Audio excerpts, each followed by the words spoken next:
Hey, ¿cómo están mi gente? En este video de cambio climático para no expertos vamos a hablar sobre qué pasó en la COP26. Sí, la COP26. Esta reunión anual que se hace en más de 196 países y grandes empresarios hablando sobre el clima y el futuro mundial. ¿Qué pasará en el mundo? ¿Qué pasará con el clima? ¿Qué pasará con las acciones ambientales que se están haciendo? Acompáñame a ver este video. Para entender qué pasó en la COP26, primero tenemos que saber qué es una COP.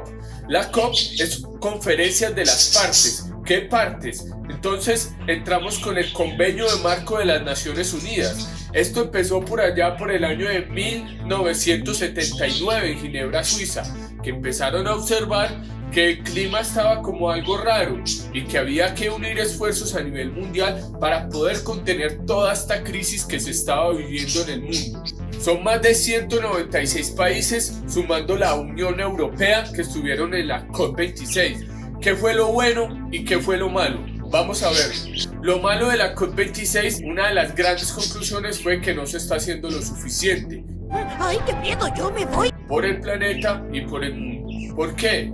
Porque la situación ha empeorado. Los compromisos que se adoptaron en las diferentes COPs anteriores o con el Acuerdo de París o el Protocolo de Kioto no se están cumpliendo como deberían ser. Entonces, ¿qué está pasando? Hay que actuar ya, porque el futuro es grave, dicen en la COP26. Hay que reducir en un 45% las emisiones de dióxido de carbono al 2030. Escuchen bien, al 2030. Faltan tan solo 9 años para el 2030. Grave compromiso.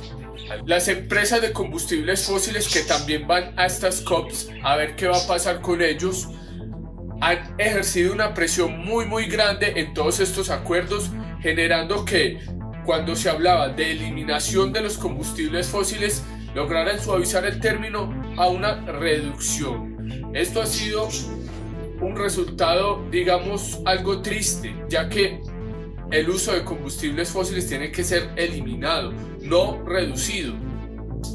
¿Qué es lo bueno? Que también pasaron cosas muy buenas en esta COP.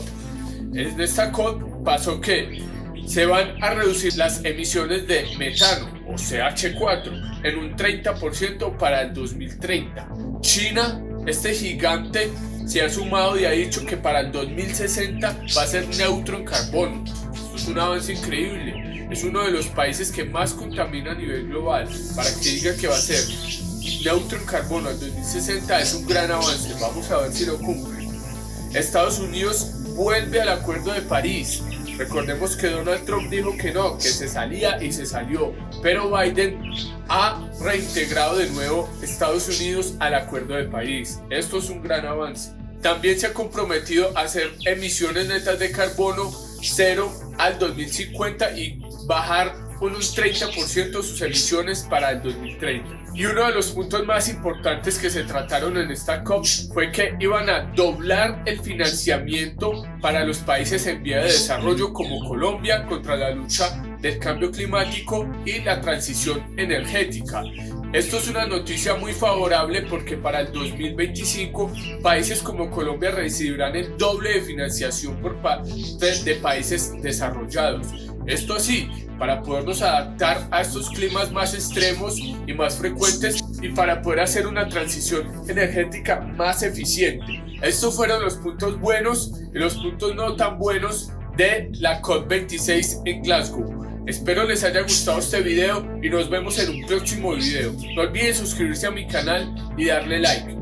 En Facebook me encuentran como un biólogo en acción.